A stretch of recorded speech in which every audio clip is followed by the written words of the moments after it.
If you're not able to articulate the difference between applied AI, intelligent AI, and just AI, you're not qualified to be a CMO. That's not me saying it. That's straight from Sri Rajagopalan, the co-host of the CPG Guys podcast, the go-to show for CPG and e-commerce leaders with over 35,000 listeners. AI is going to change your job. And I think that's flawed thinking by CHROs who think this will not impact the white-collar workforce in marketing. AI is going to change your job if you're a CMO. Sri has spent decades at the intersection of retail, digital, and brand strategy, and today we're diving into what's coming next for the industry. Recorded live from Sydney, Australia, this special collab episode of Applied Intelligence and the CPG Guys podcast is packed with real talk on why AI is the new industrial revolution and what it means for brands. So the promise of SaaS is that SaaS will do the work of 100 people, 10 people. The promise of Agentic AI is it will do the work of 100 people with one person. The flawed thinking that's holding e-commerce leaders back from becoming presidents of sales. E-commerce is also 25% of the business. Why can't you be the next president of sales?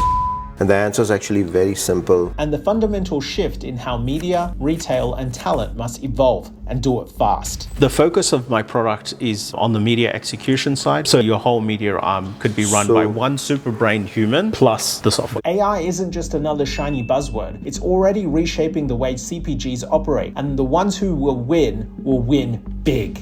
So whether you're a marketer, a media buyer, or a C-suite exec, buckle up. This conversation is one you can't afford to miss.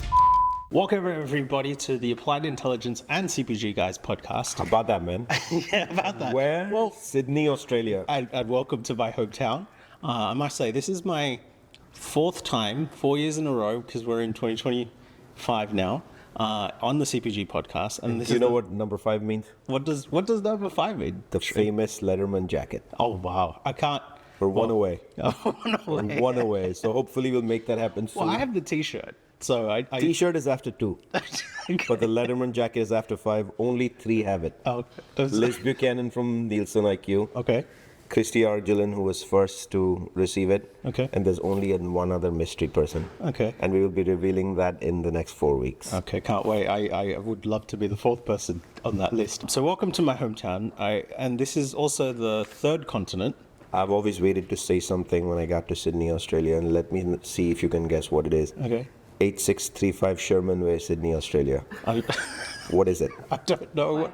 Hey. I wonder if it exists. I told my kids yesterday we got to go find 8635 Sherman Way, Sydney, Australia. I'm sure someone's put a pin in it on Google Maps, so you could go find it. But yeah, love your studio, by the way. Thank you for inviting us to the W Hotel. 3rd continent we've done this in. We've done this in North America a couple of times, in Cannes Lions earlier in 2024, and now in Sydney, Australia. So next moonshot has got to be Asia. Yeah, we should do Asia. Also, I haven't been to South America. There we go. Argentina. I saw that you were in Chile last week. How was that? Yeah, we were speaking for Walmart down in Chile for their executive team, as well as for their annual brand day, where brands come in, talk to Walmart about what's next for the year and the JBPs and things of that nature. So we did the main keynote in terms of where 2025 is going in the CPG industry. Super cool. So let's dive into the CPG industry. It's going through a lot of change at the moment. One of the key things that I'm noticing is that a lot of the management consultancy houses are going around and telling a lot of CPG companies that you don't necessarily need the 3rd leg of e-commerce in your organization anymore, that you should be absorbing that e-com function straight into sales and marketing. What do you think the downstream impacts of that's going to be within the industry? First, is it the right thing to do? Let's try to demystify that a little bit, right? And what comes top of mind is, I started in e-commerce in 2012 when e-commerce was just a word like E, and I think Amazon's grocery business was like $10 million. We used to call it e-tailing. E-tailing, exactly. That's how e-tail East and West were born, if you remember. Yep. And I still remember we were the first direct suppliers to Amazon, to Jet, things of that nature through Frito. We've come a long way. It's been 12 years. COVID should have flipped the script on digital completely, which it did for a while. Volume challenges hit the industry from, I still remember the day, March 17th, 2023, because there was no pricing. Underneath this, a major flaw of the industry got exposed. There is no growth in brick and mortar. It just hasn't been there in the last 7, 8 years, 10 years. E-commerce is all the growth engine. So for the best development of talent, best development of a brand equity, logic would tell you placing it in sales teams and empowering them is the absolute right thing to do. So the model that the consultants are working is a good one. Here's the flaw. The talent base that exists in brick and mortar teams has zero interest in learning e-commerce, doesn't care about retail media. On the contrary, as we evangelists of digital would poo-poo on brick and mortar once upon a time, Yep. they've been poo-pooing on digital all the time. And now with volume challenges, there's a little bit of desperation to focus back on the brick and mortar business. So unless you've got skilled people working this, and Imteaz, no better person than you to know it is a different skill set. The most important virtue in that skill set is curiosity. Yep. If you don't have curiosity, you're not going to succeed in omnichannel. And no offense to anybody, don't shoot the messenger. I've worked with all of you. If you come from the brick and mortar world, you're 20, 30, 10 years trained in that world. You have not demonstrated the curiosity to want to go into new realms to completely learn a new discipline. So the recommendation by consultants is wrong, flawed, even though it's the right one, and it's not their fault. It's the talent base doesn't exist to absorb it. What are your thoughts, though? So from my point of view, I think creating the third leg was the right approach initially, essentially because, yes, you need to accelerate the development. You also need to think about your talent pipeline and tackle the opportunity. I think the way you absorb it back into the organization has necessarily been the challenge, which is one of the questions I want to ask you about. You know, somebody, you started in e-com in 2012, I started in 2014. Going into your career, especially if you start in e-commerce earlier in your career, it becomes apparent that the jobs that you are going to get promoted into next don't necessarily already exist. You kind of have to do the internal networking and internal stakeholder management to create that next role. So I think the challenge has been, there have been people that have done e-commerce for 5 years, 7 years, 8 years, 10 years. What's the next logical role that they go to next? So here I think is the gap of, you have these people who've created something from nothing. All of this stuff didn't exist before. They've gotten all these new talents. They don't necessarily have exactly the same talent or exactly the same experiences that the offline talent has developed over the last 5 to 10 years. But these people can figure things out. And to tell them that you need 5 years worth of offline experience to get into... It's nonsense, Imteaz. It's crazy. So let's just call that out, though. That's nonsense. It's absolutely crazy. Somebody who has had to figure out how to create, for example, a direct-to-consumer business model, even if it didn't work in an organization. I won't even go that deep, Imteaz. Just working with Amazon on a pure play model has nothing overlapping with working with Walmart and the brick and mortar model. Or why even go Walmart? Let's take some Northeast grocers, Wakefern. There's hardly any skill set overlap, right? So one of the biggest flaws in the CPG industry from a talent development perspective, and this one's on CHROs. Purely, squarely, this one sits on CHROs, right? These e-commerce people, omnichannel people, are entrepreneurs. They have curiosity, they're builders, they know how to deal with adversity. They've been championing the need for funding the entire career. They're having to defend their budgets the entire career. This is true entrepreneurism at its best. My advice to all of them, once you've gained that skill set in a very large Fortune 500, big market cap, billions of dollars, get the heck out. Because there is no next role for you. You're going to peak as a VP, SVP of e-com.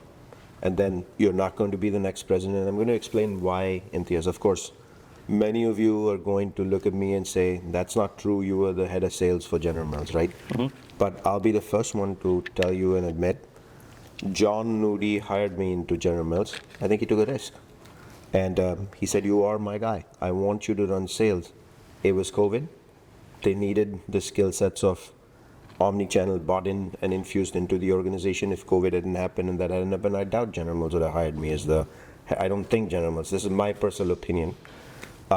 So I'm very clear now, but having sat in enough boardrooms over 3+ years at General Mills, listening to conversations, as well as with the industry, everybody the CPG guys interacts with, and listening to what they say to us, the offline conversations we have, it's clear there is no next path to be a specialist in a business that's already 25%. I'll give you a great example. Your Walmart leader, usually 25% of any large market cap business has a future as the next head of sales, the president of sales, maybe as a brand president. E-commerce is also 25% of the business. Why can't you be the next president of sales? So it's a little bit of flawed thinking, right? But underneath all of this, we must answer the question, why? Why is it that way? And the answer is actually very simple, Imteaz. Running the other 75% of the business requires compliance to age-old models. Listen very carefully to the words. Compliance and adherence. That part of the business is not growing. You don't need movers and shakers. You don't need new ideas on the tables. Even the innovation that's created is primarily line extensions. And the ask by Wall Street of the very large market cap companies is, give me 1% growth models. You're a pension stock. Yeah. I don't need entrepreneurism from you. So once you've learned those entrepreneurism skills, unless you can become a follower and a compliance person, literally taking marketing playbooks and executing without way too much outside the box thinking. No, I'm not criticizing anybody. Of course, you can give me 30 examples of, look how we created this brand and this product and it was outside the box thinking, but there are a million products sitting on the shelf. If you have 30, that doesn't really, it's not a large base. So to me, that's why there are no future careers for e-commerce people. What's the advice? What should you do, right? Because your career is not going to peak as a e-commerce VP in a large market cap company. Go to a $500 million company and run the show for them. Be a brand leader there. Be the head of sales there. And they will welcome you because of the knowledge, and they'll want your Rolodex. Amazing. How do you feel, though? You've run the same journey, though. Yeah, for me, I've recently left Reckitt, and I'm starting a career in terms of building AI products for enterprise companies.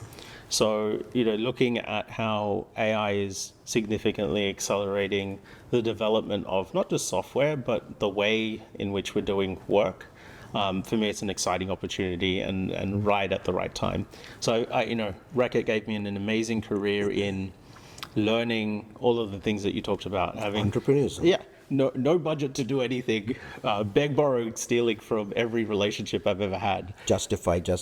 And why do you get this special treatment? So taking all of that learning, taking the relationships, and also the key thing for me is e-commerce people come with this innate ability to learn new things very fast.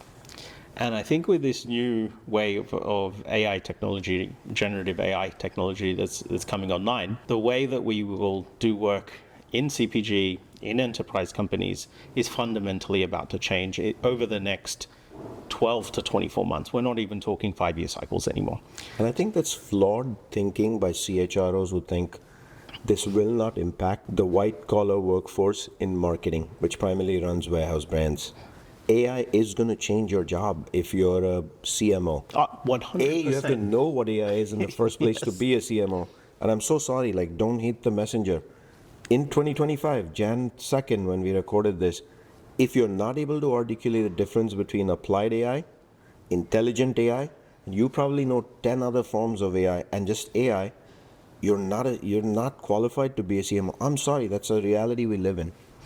The way I saw it really nicely broken down on an infographic on LinkedIn, and it was basically explaining the 3 stages of AI.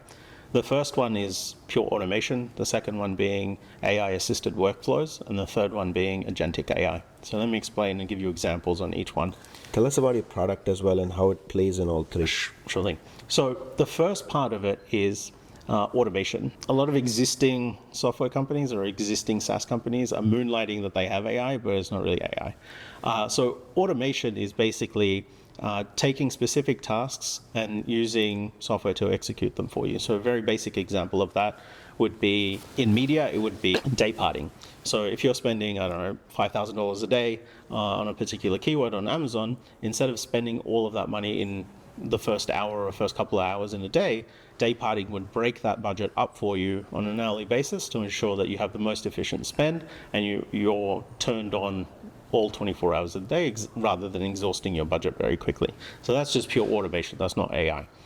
The next part, which is putting AI into a workflow, think about a content creation process that a company would have to produce assets to execute on retail media or on Meta or on Google, etc. Now people within that workflow are embedding ChatGPT to help them come up with more claims or help them come up with call to actions, analyze what's happened historically and give them new recommendations. Or they're using products like DALL-E to come up with images based on historical images that they've used previously. So that's like putting AI into the existing workflow. The last part and the most exciting part, and this is where the next billion-dollar companies are coming, is agentic AI. So if you think about the role of a media buyer does lots of things within a CPG or within any other enterprise company, but essentially they're managing a budget. They're looking at how they use that budget within the different platforms that they buy media on. They are briefing content. They're receiving content that gets published. They're looking at MMM, or they're looking at different attribution models. And then they're making decisions on where should I put my media dollars to achieve the business objective that I've been given, right? So the promise of SaaS when SaaS took off, 10, 15 years ago, is that SaaS will do the work of 100 people with 10 people. Yep. The promise of agentic AI is it will do the work of 100 people with one person. So that one person... I'm actually thinking, Imteaz, it'll do a work of 1,000 people with a quarter person. That's essentially where it's going. Yeah. It's got thousands of people's brains at a processing speed that's unfathomable for us today. So if you're a media holding company today... You should be scared. You should be frightened because your business proposition, or the business... But they're going to do everything to push back. Of course they Call it a bluff. Call it a buzzword. But that business model is essentially selling hours, right? So whereas now you have... Here's what I worry on the media side, right? The largest media houses evolved over time, and to the day they call it a relationship-based business. That's how businesses are won and lost. And that's how they've justified age-old, the CEOs stay forever, leadership stays forever, account leaders stay forever, like 20, 30 years, 40 years on the job. And the justification is going to pop up, well, AI cannot replace relationships. How do you think of that?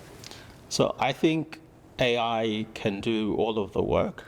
And I think specifically within this space, if you can drive the cost down from a workflow point of view to... And you can, because if it's 1 to 1,000, 1 to 100, whatever the case might be, this should be a no-brainer.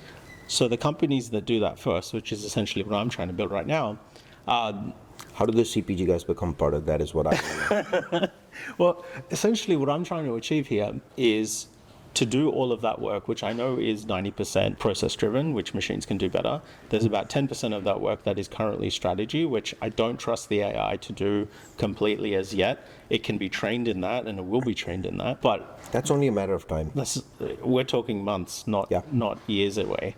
So the way that the whole media execution arm of a CPG company today will change in the next 12 months. Is that the focus of your product, the media side? The focus of my product is, yes, very much on the media side, on the media execution side. So to be buying execution, including content, and then analysis and optimization like a loop. As well as the media attribution, looking at both offline and online impact as well. Which is the analysis part. Which is the analysis part. So essentially your whole media arm could be run by one super brain human plus the software. The tools, the software itself. What's the software called? Have you named it yet? So we're still pondering over a name. We've actually been building this, or I've actually been building this for over a year now, and luckily we validated it through another big CPG. So beta is already over at this point? Beta is already over, and I'm going into a mode of finding other customers who are very leaned into AI. So you're moving from beta to the early adopters? Yes. Yes. So from a CPG guy's message standpoint, our listening audience, media buyers, we have hundreds, if not thousands, right? What's the big message you'd want to communicate to them? When should they come to you? At what critical point of the journey, what specific need? To me, this is very clear, right? It's the whole 360 journey. But if they wanted to get a start and test something, Yep. what would you advise? I'm happy to help people understand what is available right now, what is noise versus what is reality. Please feel free to reach out to me, and if you're at a size and scale where I can help, I'm more than happy to help and put you in touch with our team that can build all of this stuff out for you respectively. But what it really requires is a leaned-in organization that understands that we need to unlearn all of the things that we've done previously. Imteaz, how many of those exist, especially the large companies? Yep. I'm not talking mid-tier and small. They're always willing to learn because the necessity is the mother of invention. They don't have shelf space on the shelf. Yep. So they're always fighting for that, which causes them to learn. Large companies tend to take their shelf space for granted and are really defending a small part of the universe that's lost and regained through innovation. What would you say to those companies? Why should they come to you?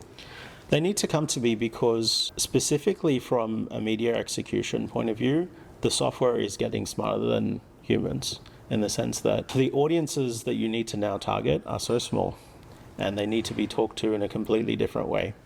And simply executing at mass scale doesn't necessarily work anymore. And we've tried this model in multiple brands, multiple categories, and we're seeing way more success than the traditional way of doing things. To me, Imteaz, and I'm going to use the word of flaw. Okay. Here's where the flaw comes in of that mass advertising. There's a time and moment it was necessary because the platforms actually existed. Yep. Those were the ways the brand could communicate to potential buyers, right? And so TV, print, mass digital, the early birth of Yahoo, Google, all that stuff. We live in a world today where our lives are largely controlled by a 6-inch device, 24 hours of the day, right? I hate to admit it, but all of us get up in the morning and that's the first thing we reach for. We don't even say hello to our spouses or good morning. Yeah. That's what we reach for, right? That's the reality of the world we live in. It's not you and me. It's the whole everyone. damn world, Yeah. right? In that sort of scenario, attention, Gary Vaynerchuk in his new book calls it out clearly, right? The war for attention. That's what media should be and is about. And that attention is individualized. Sure.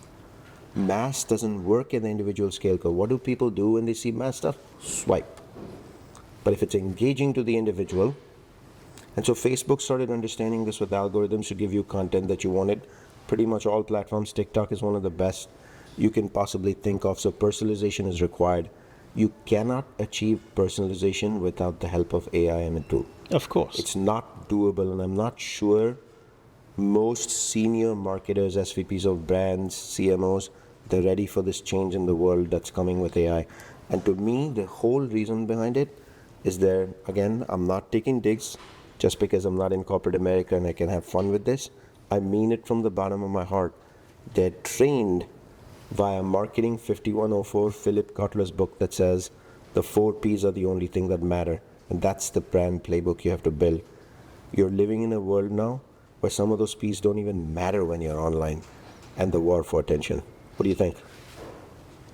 If you told me back in COVID that men on Pinterest or dads on Pinterest was a thing, I wouldn't believe you, but it was a thing. And if you look at it through the 4 Ps, placement would tell you from a media point of view, don't necessarily need to be there. So there are all these nuggets of opportunity coming up all the time. And if you simply follow a playbook and you create a playbook or a marketing plan once a year and you don't revise that and you don't have that consistency of revising your strategy and executional plan all the time, you can get in for lunch. If you go back 4 years ago and said you and I would be digital content creators, that's what we're doing right now. Yeah, I wouldn't believe you. You and I wouldn't have believed it either, right? But this is what the world is about, and this is how personalized content is created and how products are sold these days, right? So let's go into a little bit of a niche area if it's okay. Sure. And our audience would love to hear about connection between media and this, and that area is the famous word retail media. Retail media on most days still feels like it's a mess because there's no standardization of metrics. Every RMN claims it has the best metrics and there's only one way or the highway to measure and optimize. Retail media is not included in the triple M's as of now. largely because agencies haven't figured out how to adopt it. When it comes to budgeting purposes, it's a standalone budget, but now moving from trade to media, right? Messy world. But to me, AI, a tool, is probably one of the best ways to incorporate it and make it part of the MMM. Thoughts? Specifically when a retail media has a data clean room, which our biggest retail media partners like Amazon and Walmart now do, the clarity that you can get from the transactional data that is married to the media interaction data is phenomenal. So the RMNs are willing to give up data. That's a fact at this point. Yeah, the biggest ones are. The biggest yes, ones, yeah. Yes. And the challenge right now is, do you have the right talent and resources to actually crunch that data and make sense of that? And this is where my product kind of comes in, is it crunches the data coming out of data clean rooms to give you that clarity and to give you the understanding of what are those top, middle, and bottom of funnel interactions that actually happen before a conversion takes place, and then how do you grow that lifetime value whilst monitoring your media spend per cohort over that lifetime value as well. To me, the greatest applicability of your tool is going to be for the mid-tier CPGs. And here's my thinking, why? Mid-tier and of course startups at will, right? The large companies are interested in raising the dividend a few cents every year. And they have a age-old blueprint with very high trade rates on how to do that. So the need to change is minimal and not required. Mid-tiers need to fight for that shelf space. They need to optimize dynamically. My belief is you can help them do that. Dynamically, be in a 360 loop, measure, optimize, get better every single day with your budgets, etc., etc. That's one of the greatest outcomes you can deliver. So let's get into applied AI. Okay. In a deeper way, right? In the United States market that we serve today, that you and I serve today, right? AI is obviously present at this point. Senior leaders are reading about it left and right. I have yet to see a senior leader of a large market cap company raise hands and say, hey, board, we're going to adopt this, we're going to do it this way. At least publicly, nothing's been announced, right? Why do you think that's the case? If I hear another corporate executive talking about how they've implemented AI via a chatbot, I'm just going to scream. By the way, the CPG guys are going to be at CAGNY in February. Do you know what CAGNY is? Consumer Goods Analyst of New York. Okay. That's where the largest CPG guys and the CEOs, CFOs go down, and analysts ask them questions about the year to be. We are there as press. We will be asking questions about how are you adopting AI. Yep. And clean rooms. Publicly stated it. It's up to you how you want to choose to answer it. But go on. I think it's very not well understood within executive boards within CPGs. I think a lot of people are looking at this stuff for I can make content cheaper now. I can simply implement Microsoft Copilot and we don't need to write meeting notes anymore because Copilot's going to do that for us. I think that's fundamentally missing the point. All of these things are just slightly additive to what already exists and not necessarily thinking about what is that end-to-end workflow that we have as an organization and how do I embed AI and still keep humans in the loop and fundamentally change that process.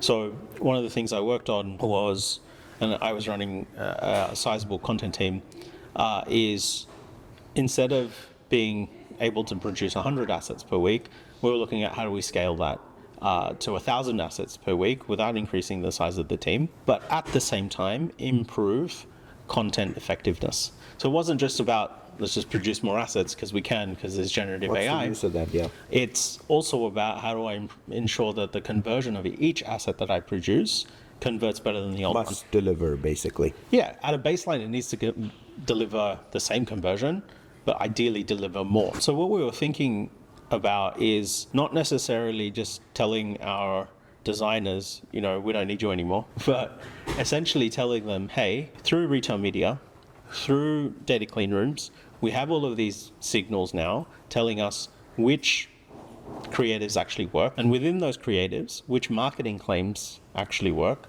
which call to actions actually work, or what color scheme actually works for your particular brand on which particular retail media platform, using all of these insights to train the models to help the designers create better assets. So if you already have all of this expertise in-house, how do you just equip them with better tools and better software to help them do their job better. I think what we missed the point, and this happened in the last wave of social media and then e-commerce, is that all these companies said, oh, let's just bring in the 21-year-olds that are on TikTok, or the 21-year-olds at the time who know Instagram or Facebook, and they'll solve all of our problems. I think the people that you have existing in your organization that have bought media for a long time and have 80% of that institutional knowledge about your brand category and your company, it's easier to level those people up using AI rather than starting from scratch every single time. The challenge, Imteaz, is this is the story of the e-commerce person and the brick and mortar person. Usually for most companies, brick and mortar is like 75% of your business, and then e-commerce is that we're at a pace where it's already 25 at this point. And I constantly hear back from leaders, well, it's easier for me to take these people and do my best with them rather than try to move these people here, and that's why they'll never be the head of sales or the head of marketing or anything. So that logic is not helping. No.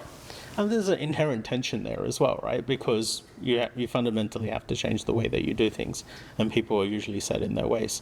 But the next... You cannot be a C-suite leader today without understanding AI. True or false? Of course. And you look at every single tech CEO right now is going to be talking about the benefits of all of this stuff. But this is the next industrial revolution that we're about to embark on. And the people that miss it... It's their fault, though, if they miss it. They will personally, as CEOs, be responsible for not having acted. Well, it's as simple as... It's a responsibility, though. You owe that to your shareholder as well. One of the great things that CPG companies do is have projects like productivity projects, right? So Every 3 years, clockwork. Yeah, clockwork. We have to do this, and it's over and above the plan. So we have to find these incremental opportunities. The blueprint is so straightforward. November, December, it starts, very secret. Jan, Feb, it starts spreading. March, April, it actually happens like clockwork. Clockwork. And any CPG you go to, this is it's embedded in the process. What I'm calling for now is, how do we look at the existing workflows? How have we always done the same things that we've always done? How do we re-engineer that process to embed AI capabilities so that what used to take 200 days to do, how do we cut that to 20 days using AI? Or set these targets per department and have a program to actually deliver against them. So it's not just a productivity goal, it's also It's an intelligent productivity goal. It's not just optimizing the workforce to do more with less. Exactly. Yeah, and you get better outcomes. And you deliver better shareholder value. But that's what the promise of this technology actually is. It's not just, create better PowerPoints for me, which I haven't seen a great PowerPoint come out of Copilot. Eventually that will. At some point that'll happen in the next 2 years. I'm pretty confident. I'm sure it will. So let's go to an area let's talk about responsible AI. Cool. Right? One of the topics that has been floating around in the industry last 6 months, 12 months is deep fakes. Yes. Fake AI. Maybe there's a better word for it, but the creation of content that often is not what people want to see. Personalized content doesn't even look like it's made by AI. It looks so original in nature, but it's a fake. And it can ruin someone's reputation. It can tarnish somebody. It can say the wrong things. It can create cult-like behavior. I can go on and on about that.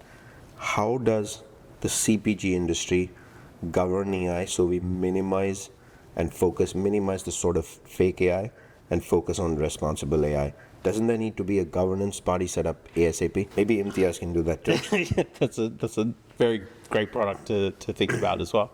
I think, and I don't think that we're there yet, but this is where I think cryptography, blockchain, NFTs have a role to play in terms of verifying content is actually legitimate. Now, the systems for that are probably not set up to execute that properly across all of the different media platforms. But essentially, that's what we need to have, a system in which we can verify content has been published by the right person using the right... almost like a digital ID, like blockchain-like. That can be verified by other people or verified by anyone else. Basically certifies it as authentic. Similarly, I think with all the media accounts that we have in the world, there needs to be some form of verifiable authenticity of who actually posted this stuff. What Because- a great opportunity for a holding co media agency to build one and own this. Of course, like it just makes sense to do so. Otherwise, this stuff is going to get. Like It's IAB already is wild. supposed to do it for media metrics. You can literally have a new bureau just to do this. Of course, Monetizable opportunity for somebody. very much so. Yes. So let's go to a different area with AI. CPG industry's biggest challenge in the last 2 years has been volume. Why? Because of all the inflationary price increases. The previous 3 years, COVID till 2023. How can AI help with this crazy volume challenge issue that a CPG company is dealing with? Because logic and reason would tell you, based on years and years of old school training, until CPG companies are willing to lower price, that volume equation is not going to shift, and private labels keep going to winning in bits and bytes, ankle bites. Can AI help with this issue to drive volume again through personalization and content and curated content versus just focusing on inflationary pricing? The challenge of volume, specifically, we've always searched for both organic and inorganic growth sources, right? So thinking about organic growth. To me, though, Imteaz, for the large companies, Yep. growth is either come through e-commerce, right? Costco is Yep. an exception to that rule in brick and mortar. And Dollar Dollar, General yep. has been exception, or M&A. Yes, I think AI can help you market to new audiences that haven't Is it necessarily. personalization? It's not just personalization; it's also hunting for the right audiences. Let me give you an example of that. Intelligence, basically. Let me give you an example of what you can do using a data clean room. Let's say in the US, it's Huggies versus Pampers, right? Using a retail media data clean room, if you're Huggies, you can do a search for the audience that searched Pampers last 30 days but did not purchase that category from that retailer, and it will spit out 300,000 people that demonstrated that behavior. You could then serve them a DSP ad telling them why your product, why your diaper is better than any other diaper in the market. That will help you find, I would argue, the most incremental audience for the diaper segment, right? So from a volume point of view, if you want incremental market share, if you want incremental growth, and that category is not necessarily going to grow because there's not birth rate growth in the US, Sure. then you have to still share. Yep. Then you need to look at methodologies in which that helps you find that share. And that's why you have to invest in AI. Yeah, so we've covered quite a few topics, right? From responsible AI, growth, AI for growth. We talked about clean rooms, which is a topic of often discussion in the industry. We've gone quite the ends of volume challenges, and we started right up front with talent. We talked about jobs and the future of jobs, holding co opportunities, as well as media buying. What do we not cover? What should audience be thinking about in AI? I think the structure of teams and the way that you do work, and I learned this in e-commerce, and it's amazing how amazing how the parallels in the e-commerce boom, social media boom, digital boom is exactly the same as what is happening right now with AI. The structure of a team is threefold. One, you need to have a team that can do your day-to-day, your operations. Two, you need to have straightforward. You need to keep the lights on, need to service your customers, need to keep everything going. Two, you need a growth team. So people who know how to test all of this stuff, validate it very quickly, understand risk profiles of missing out on certain things because it doesn't necessarily make sense. It's very easy to fall into, it's shiny new object syndrome, right? So people that can essentially understand what you need to test and what you need to do versus what you don't need to do. And the third team that you need to have is people who innately understand technology and how to deploy technology very fast within your organization. And this is a call out to all of the CPG IT organizations. If you think that your job in your company is to replicate what Google does, Customer service chatbot. customer service chat job, you're missing the point. The IT function needs to be an enabler to commercial into outcomes. everyday applied business. Exactly. And I would advocate... That means we're talking raw material procurement to manufacturing to creation of product to transportation to marketing. There's a role for AI across the spectrum. It's not customer service and chatbots. Customer service and chatbots should be 100% of the universe today. Like, we shouldn't even be discussing that. But every IT business analyst that's working in these CPGs, they need to sit with the commercial people. They need to sit with supply chain. Educate them and also listen and understand what the problems Take them are. to CES. Take them to the relevant conferences. So I'll be at NRF in mid-January. What I'm acutely going to look for to report back on as a CPG guy is the role of AI in retail. I know I'm going to be disappointed. I'm anticipating that. But I want the carpet pulled out under my legs on this one. And for the retail industry to demonstrate I was wrong. And AI is in all these different facets. So coming back to the structure of your team, to tackle these opportunities, you need that growth team, you need that technical team that can understand how to deploy that technology, and you need your standard operating team. If you can figure out how to embed a team that has these three capabilities, each wave that comes, generative AI is what we're talking about right now. Who knows what is coming in the next 6 months? But as these opportunities arise, you can still keep the lights on, still have 80-90% of your business under control, and then have enough space to innovate and test things that could fundamentally change the way you do your business. Awesome, Imteaz. Thank you for making time in Sydney. Thank you for coming to my hometown, man. It's been great. Fun. Yeah. And thank you on the 2nd of January for making it out. I know you had to drive and be a half hour away.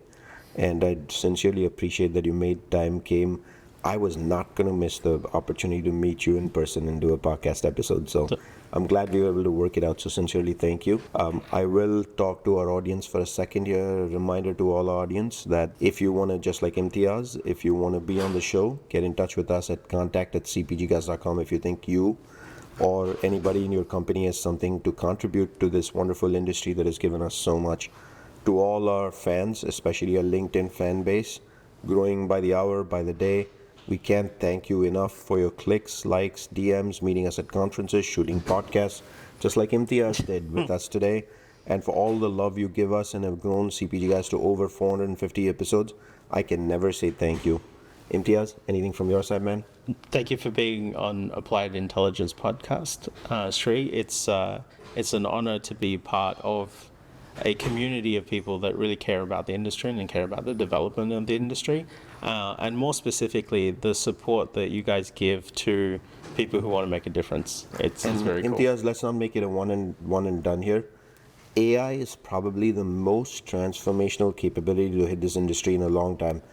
Although the mind wants to say it's e-commerce, it's not. AI is clearly going to be a game changer in our CPG industry as it's understood and adopted more. So let's not make it a one and done. Let's have both Applied Intelligence podcast as well as CPG Guys talk much more about this topic.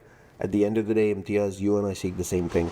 We're seeking to educate the industry and give them tools that they can rely on us for education so they can indeed do the most important thing our industry wants. They will deliver the best product at the right price for the consumer.